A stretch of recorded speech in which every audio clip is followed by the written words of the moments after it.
Hello everyone, this is Giraffe. Today we are going to talk about the Chinese mythology. Do you know how long is Chinese history? Approximately 5,000 to 8,000 years. If we included the legendary period before the Xia dynasty, the Xia dynasty was known as the first dynasty in traditional Chinese history.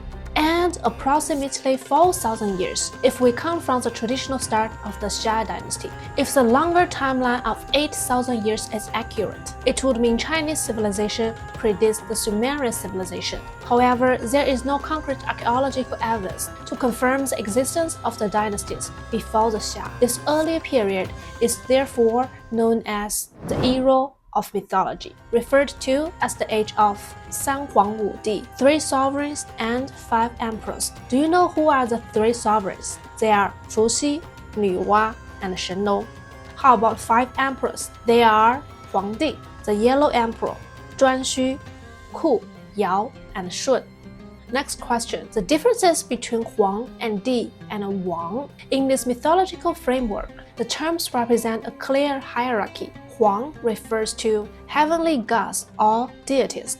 Di refers to beings just below the gods, often seen as demigods or divinely appointed rulers. Wang means king, the leader of ordinary humans. Why later rulers were called Huangdi, emperor? The title emperor in Chinese is called Huangdi, a direct combination of Huang and Di. The reason for this is that after the era of ancient Huang and Di passed, human rulers wanted to claim legitimacy and power comparable to those legendary figures. By calling themselves Huangdi, they imply they possessed the awesome semi-divine status of the primordial sovereigns. From this naming tradition, one could infer that beings perceived as gods were considered real in ancient Chinese historical consciousness. This pattern, where divine or supremely advanced beings appeared in early history and then disappeared, is not unique to China, but can be observed in the foundational myth of many ancient cultures, including Sumer. The timelines and narrative structures of earlier Chinese and Sumerian history are remarkably similar, especially of the nature of the earliest rulers. Initially, the sovereigns were described as gods. Over time, their depictions gradually shifted to extraordinary humans, and their attributed lifespans became shorter. The 3 sovereigns and 5 emperors, San Huang Wu Di, are not an arbitrary modern list. They are specifically enumerated in ancient Chinese texts. Interestingly, the Sumerian king list also begins with a sequence of 8 gods who ruled before the flood. In Chinese recording, these texts do not provide precise dates.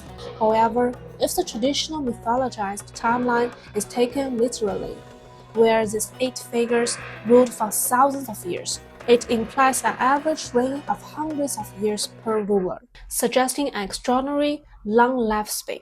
A cross-cultural question: was it the same type of gods? This leads to a profound question. Was the gods of ancient China the same type of beings as those in Sumer or other early civilizations? Was it deities governing only the line of ancient China? Or was it part of a broader global narrative of pre-human rulers? The case of Fuxi and Nuwa. Let's examine the first 2 sovereigns, Fuxi and Nuwa, who are central to this inquiry. They are described as both brother and sister, and husband and wife. In many ancient mythologies, including those of Egypt and Sumer, royal assemblies married to maintain a perceived pure or divine bloodline. They are depicted with human heads and serpentine bodies. Fuxi is sometimes described as skewed. Nuwa specifically has a snake tail. In iconography, their serpent tails are often intertwined, symbolizing their union and shared origin as beings of the same species. Crucially, they are shown holding specific instruments. Fuxi holds a squire. Nuwa holds a compass, a ruler. Together, these tools represent the laws, measures, and order of civilization. This symbolism finds a striking parallel in other cultures, like Osiris, the god of the afterlife in ancient Egypt, is often depicted holding a crook and flail, similarly instruments of authority and divine rule. In Chinese mythology, Yuan is credited with creating humanity. The iconic image of these two serpentine deities entwined is, therefore, powerfully symbolic. They are not just the originators of order. This double helix serpent motif looks very similar to this on the ambulance. It suggests a common mythological language, speaking of origins, divine knowledge, and beings who bridged the world of the gods and the world of humans. Therefore, it is highly likely that ancient people possess a foundational understanding of where life and humans came from, and they encoded this knowledge in their universal symbols and myths. The relationship of Fuxi and Nuwa, as brother and sister and husband and wife, presents a puzzle. A common explanation is that in ancient times, royal or divine figures married singlets to preserve the purity of their bloodline. To maintain their distinct, superior lineage, they would avoid mixing with ordinary humans.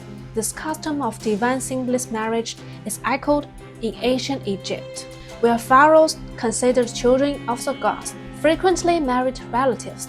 This suggests that the earliest leaders or progenitors were not the same species as humans they ruled or created. Later human emperors may have imitated without understanding its original biological rationale, eventually realizing the detrimental effects.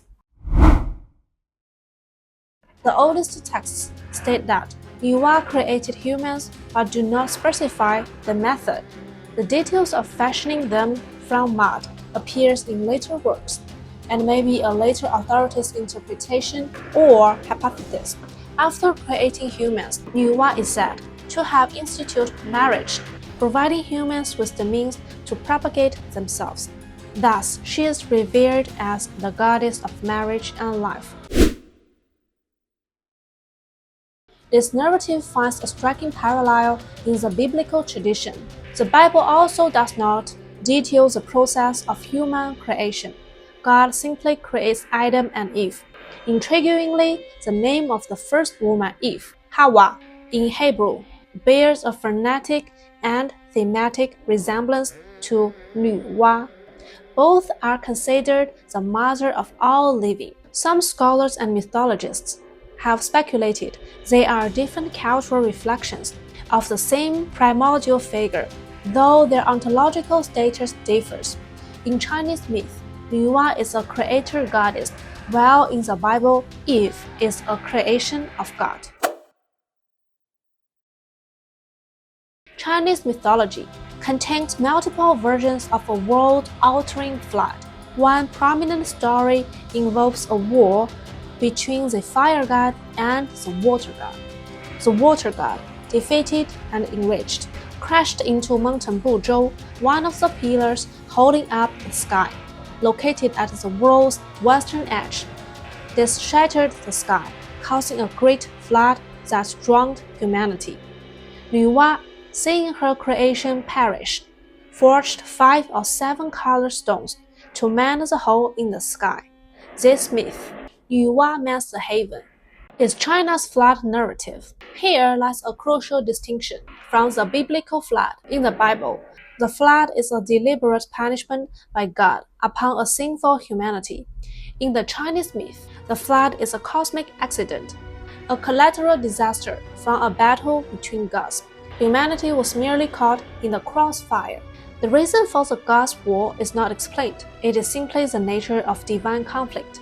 The humans who recorded the myth likely did not know or could not comprehend the true cause. It might have been a struggle for power, a clash of elements, or an event so far beyond human understanding that it could only be recorded as the gods' fault. Among the 3 sovereigns, Shenong presents a visually striking case. He is traditionally depicted with a human body and the head of an ox or cow. This iconography immediately evokes the composite deities of other ancient civilizations, such as the bird or canine-headed gods with human bodies, seen in Egyptian and Sumerian art. In Sumerian mythology, The Anunnaki are described as deities who came from Nibiru to guide or intervene in human civilization. Their leader is the sky god, Anu.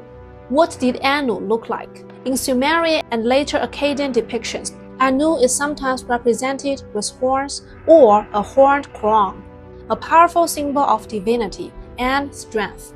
This bull or ox imagery is a direct visual parallel to the ox-headed Shenlong. Anu's daughter is Ninhursag, also known as Ningma, revered as the goddess of birth, fertility, and medicine.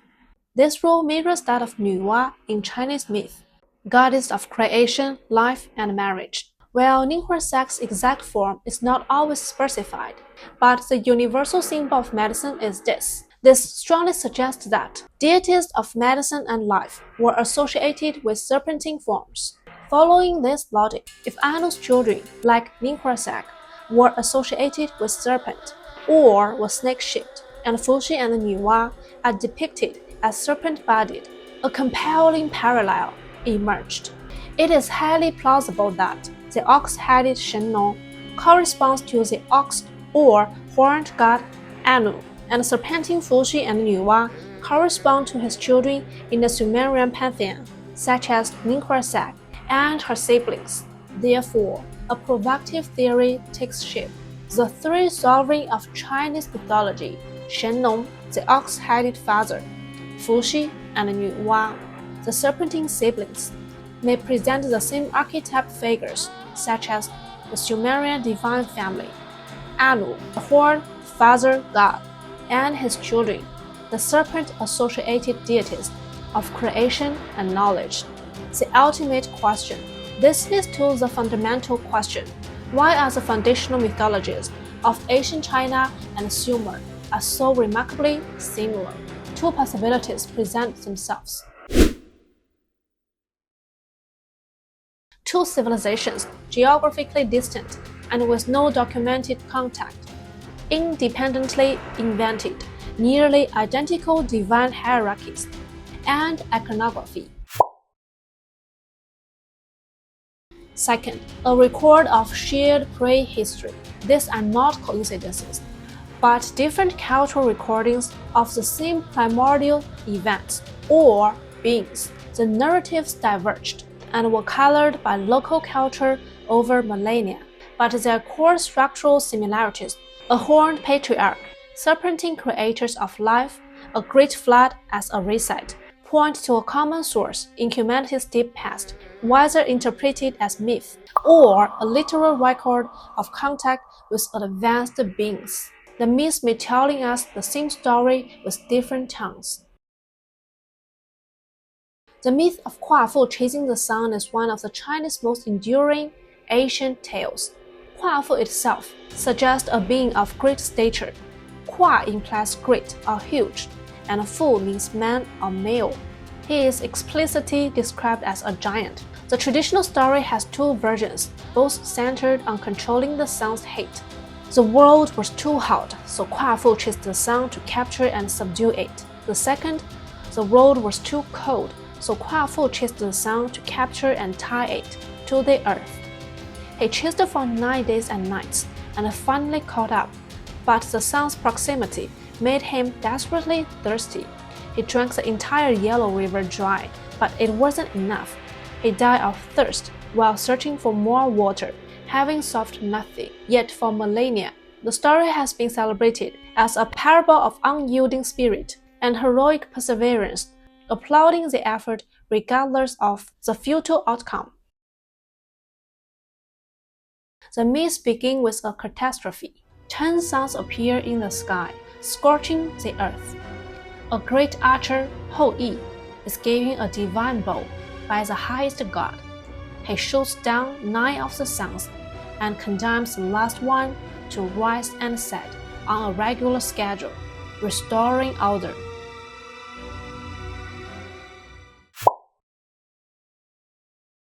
Hou Yi's wife was Chang'e. According to myth, she was given to him as a reward from the gods. As a great but mortal hero, Hou Yi was granted a single elixir of immortality. If consumed, it would transform him into an immortal deity. Hou Yi hesitated, leaving his beloved Chang'e, who may have been a half-human, half-divine being, behind, to age and die. He entrusted the elixir to Chang'e for safekeeping. The elixir's existence became known. While Hou Yi was away, someone in some versions, a greedy apprentice, tried to steal it. To prevent the theft, Chang'e consumed the elixir herself. Upon ingestion, she became invulnerable. Even a knife could not harm her, ascended as a goddess, and flew to the moon, forever separated from Hou Yi. Above our Chinese mythology. See you next time.